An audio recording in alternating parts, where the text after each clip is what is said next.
श्री राम।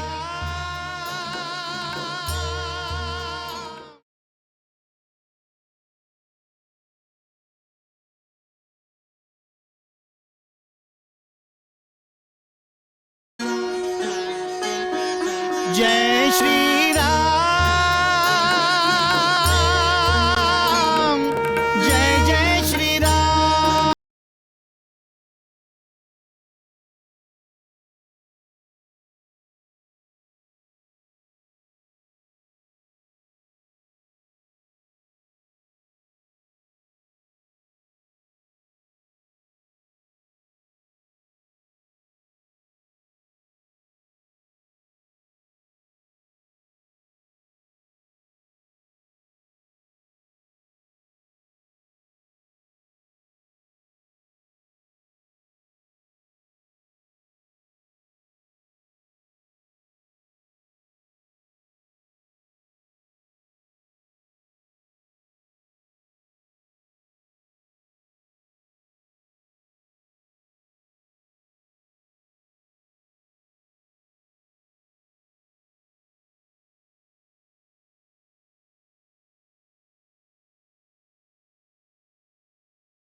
श्री राम जय राम जय जय राम, श्री राम जय राम जय जय राम, श्री राम जय राम जय जय राम।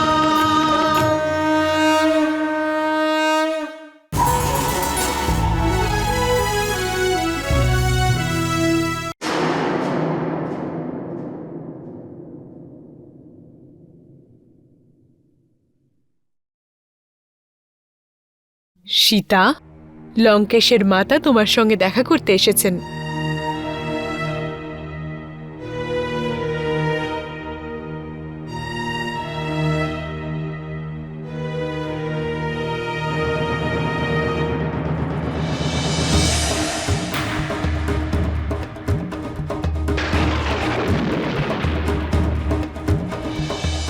আমি যে দশানন রাবণের মা, এটা জানার পরেও তুমি আমায় প্রণাম করলে সীতা। আমি তো শুধু এক মাতাকে প্রণাম করলাম, কিন্তু দুঃখের বিষয় এটা যে মাতা আমাকে আশীর্বাদ করলেন না। সৌভাগ্যবতী হও। মাতা, আপনি আমাকে যে বরদান দিলেন, সেই বরদান আপনার পুত্রবধূ আর আপনার পৌত্রবধূদের জন্য অভিশাপ।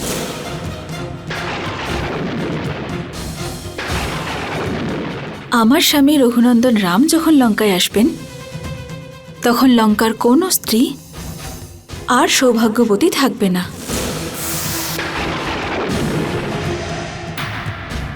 সকল স্ত্রী তাদের সৌভাগ্য হারিয়ে ফেলবে। সীতা, ক্রোধিত হবেন না মাতা।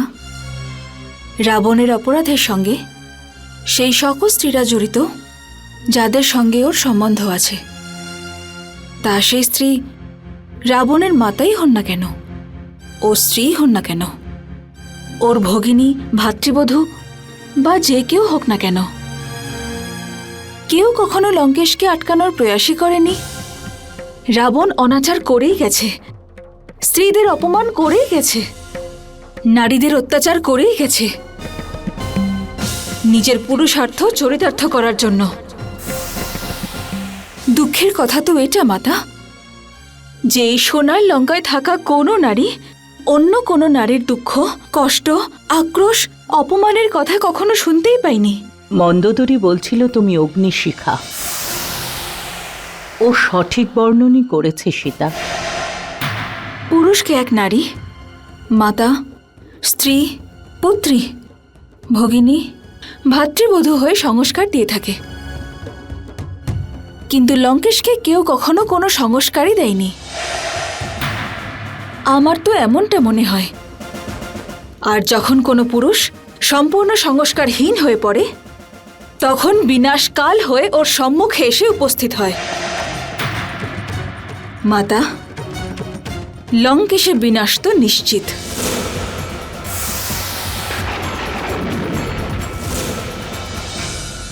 তুমি সত্যই বলেছ সীতা। স্ত্রী পুরুষদের সংস্কারী করে। সত্য বচন এটাই যে পুরুষকে তার মাতাই সংস্কারী করে, আর আমি দশাননকে সেই সংস্কার দিতে পারিনি, যার পরিণাম শুধু লঙ্কাই নয়, ত্রিলোকের ফল ভোগ করছে। ভুল আমি করেছি সীতা। আমি সেই দুর্ভাগ্যবতী মাতা যে তার পুত্রকে সুশিক্ষা দিতে পারিনি। আমার উদাহরণ যখন কোনো স্ত্রী তার সামনে রাখবে, তখন কোনো মাতা কৈকেশী হয়ে উঠবে না, আর না তার পুত্র রাবণ হবে।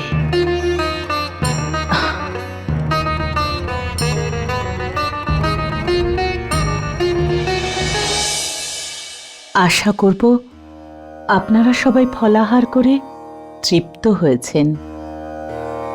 এখন আপনাদের সবাইকে নিজের কথা আর এই স্থানের মাহাত্ম্যের কথা বলবো। অতীতকালে ময় নামে একজন দানব ছিল। ও দানবদের বিশ্বকর্মা ছিল, তাই জন্য ও অহংকারী ছিল। ওই উপবনটিকে বানিয়েছে।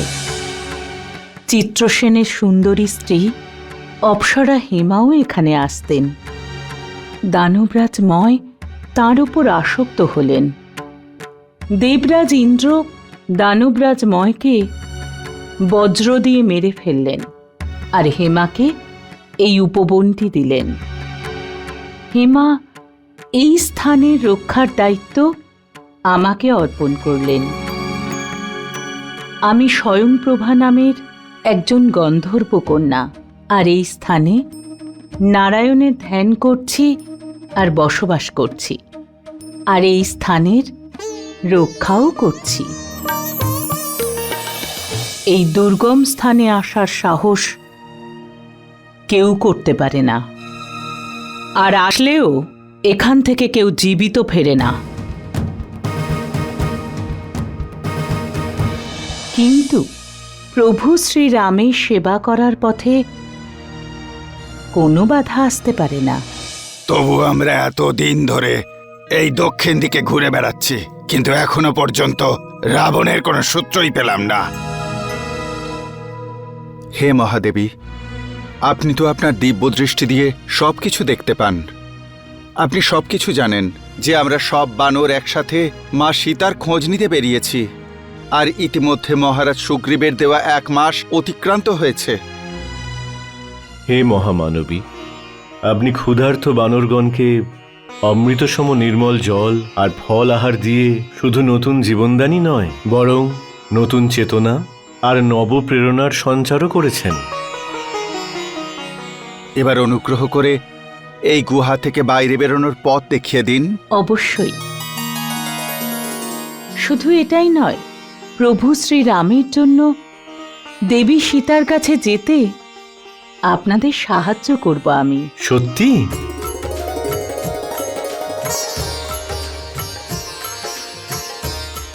দেবী, আপনি ধন্য, ধন্য আপনি দেবী। আপনারা সবাই আপনাদের চোখ বন্ধ করুন। আমি আমার তপবলের দ্বারা আপনাদের সবাইকে এই গুহা থেকে বাইরে নিয়ে যাব।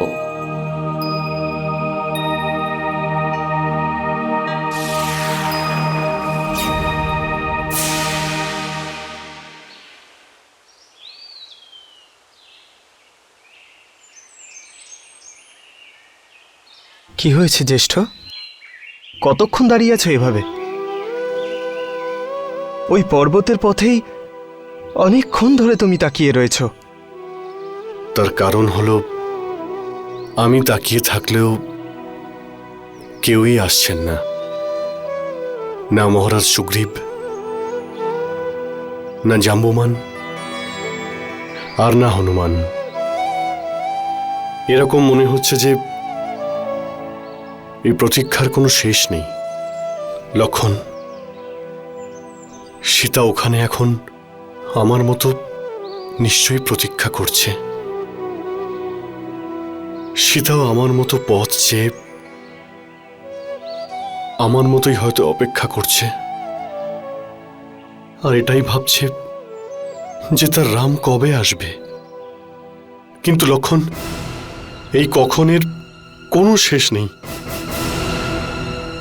না হনুমান আসছে, আর নাই রাম সীতার কাছে যেতে পারছে। জ্যেষ্ঠ, যখনই তোমাকে এমন ব্যাকুল দেখি তখন আমি নিজেকে ধিক্কার জানাই। লক্ষণ, যদি তোমার কথা অনুযায়ী, আজ্ঞা অনুযায়ী বৌদিকে ছেড়ে না যেতাম জ্যেষ্ঠ, তাহলে আজ যেই পরিস্থিতি তা কখনোই তৈরি হতো না। বৌদির কথা শুনে আমি তোমার অপরাধী হয়ে গেছি জ্যেষ্ঠ, আমি তোমার অপরাধী। না লক্ষণ, তুমি অপরাধী নও। আমরা সবাই ভাগ্যের হাতের কাঠের পুতুল। ভাগ্য যেমন চাইবে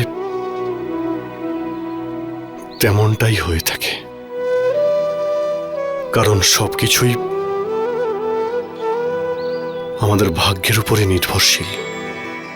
জয় শ্রীরাম।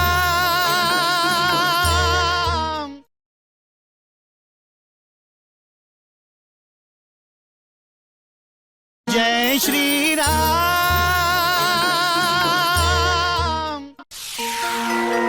চোখ খোলো বানর শ্রেষ্ঠ।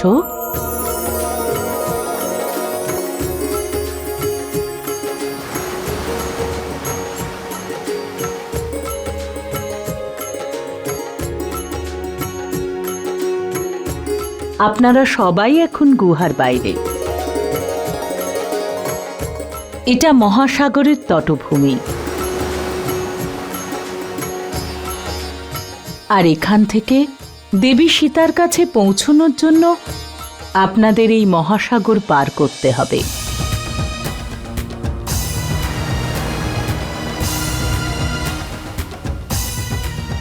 ঈশ্বর আপনাদের এই অভিযান সফল করুন। কল্যাণ হোক।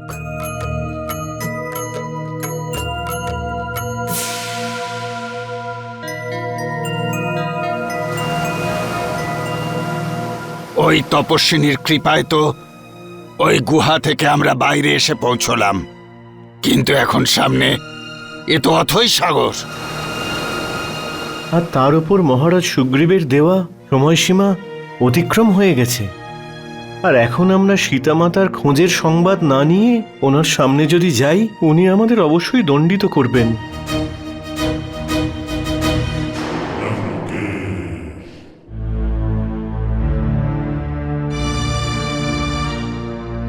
প্রণাম মা। আপনার পুত্রের সামনে সবাই মাথা নত করে, কিন্তু আপনার পুত্রের এই 10 মাথা শুধু আপনার সামনেই নত হয় মা। এতটা সম্মান করো আমার।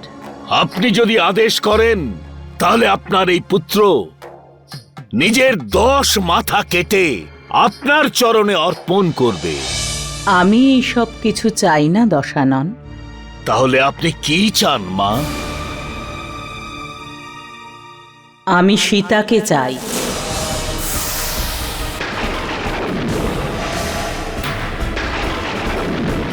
তাহলে এই সময় আমার কাছে দশাননের মা আসেননি। দশাননকে যিনি রাজনীতি শিখিয়েছেন সেই গুরু মাতা এসেছেন। শব্দের খেলা খেলো না দশানন। তাহলে আপনিও দশাননের ভাবনার সঙ্গে খেলা করবেন না মা। দশানন, আমি তোমার, আমার পরিবার আর সম্পূর্ণ লঙ্কার মঙ্গল চাই। মা, এইরকম কথা বলেই একসময় আপনি আমার জ্যেষ্ঠ ভ্রাতা কুবেরের সঙ্গে শত্রুতা করিয়েছিলেন। তখন আপনি সম্পূর্ণ রাক্ষস জাতির উন্নতি চাইছিলেন। আর আজ আপনি লঙ্কার হিতাহিত চিন্তা করছেন। এত কুশলতার সঙ্গে শব্দের এই খেলা খেলেন আপনি মা। আর তুমি কুশলতার সাথে তোমার মাতার কথা অস্বীকার করছো। এক্ষুনি তো তুমি আমায় বললে যে তুমি তোমার 10 মস্তক আমাকে অর্পণ করবে, কিন্তু সীতাকে অর্পণ করবার কথা আমি বলিনি আপনাকে। দশানন, তোমার মাতার কথা শোনো, সীতাকে শ্রীরামের কাছে পাঠিয়ে দাও। সীতা অনর্থের কারণ, বিনাশের কারণ। দশানন, এতটাও এগিয়ে যেও না যে ফিরে না আসতে পারো। মা, নিজের পুত্রকে ফিরে আসবার রাস্তাটা আপনি নিজের হাতেই বন্ধ করে দিয়েছেন। দশানন, যেদিন আপনি আপনার এই পুত্রকে ঈর্ষা আর অহংকারের শিক্ষা দিয়েছেন, সেই দিনই আপনি আপনার পুত্রের জন্য ফিরে আসবার রাস্তা বন্ধ করে দিয়েছেন। দশানন, মা, আমি ক্রমশ এগিয়েই গেছি আর সম্পূর্ণ রাক্ষস জাতি আমার সঙ্গে এগিয়েই চলেছে। আমি বিজয় পতাকা নিয়ে একটার পর একটা বিজয় প্রাপ্ত করে চলেছি। আর এতেই মা, তোমার ছেলে কোথাও হারিয়ে গেছে। মা, আজ তোমার সামনে এই যে দাঁড়িয়ে আছে, এ হলো ত্রিলোক বিজেতা লঙ্কেশ।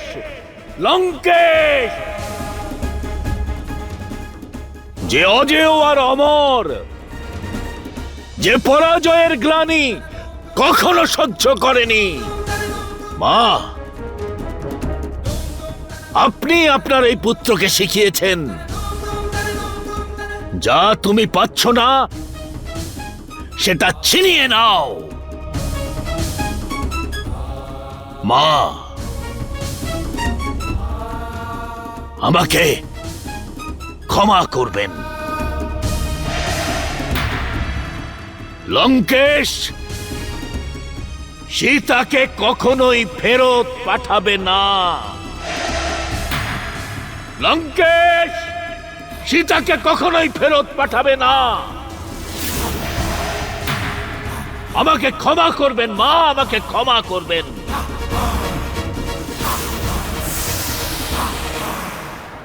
जय श्री राम।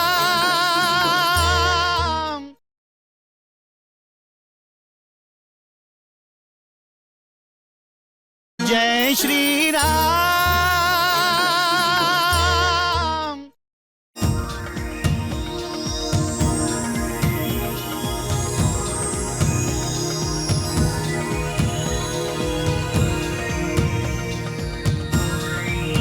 সীতা,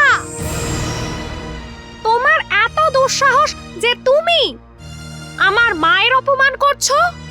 নাক কাটা গেছে, তবুও অহংকার একটুও কমেনি। সীতা, যাও, আগে নিজের পরিবারকে জিজ্ঞেস করো, মাতার অপমান কে করছে, সীতা নাকি শূর্পণখা?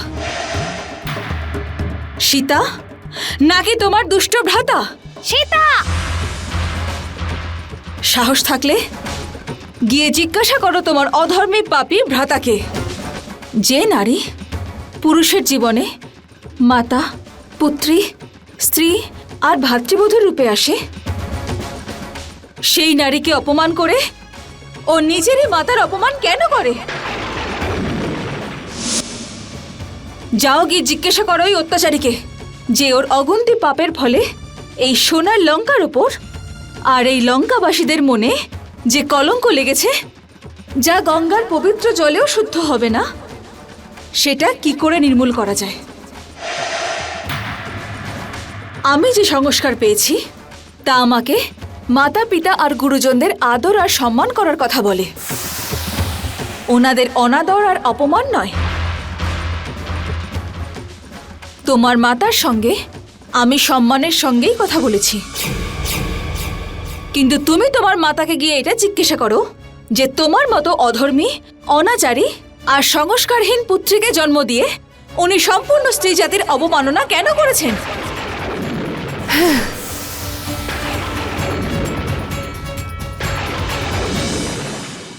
আমাদের এখনই মহাসাগরের দিকে যাওয়া উচিত লক্ষণ।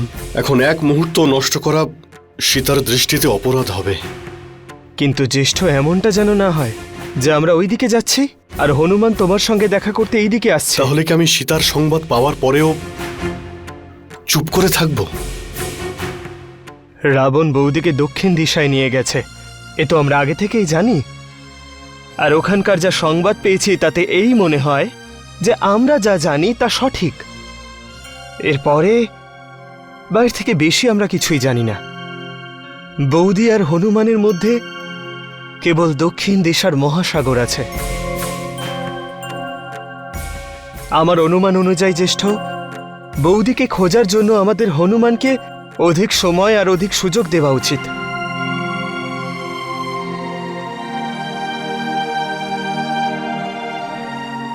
সুযোগ? লক্ষণ, আমার তো মনে হচ্ছে যে সময় মুঠোয় ধরে থাকা বালির মতো আস্তে আস্তে শেষ হয়ে যাচ্ছে, শেষই হয়ে যাচ্ছে। জয় শ্রী রাম।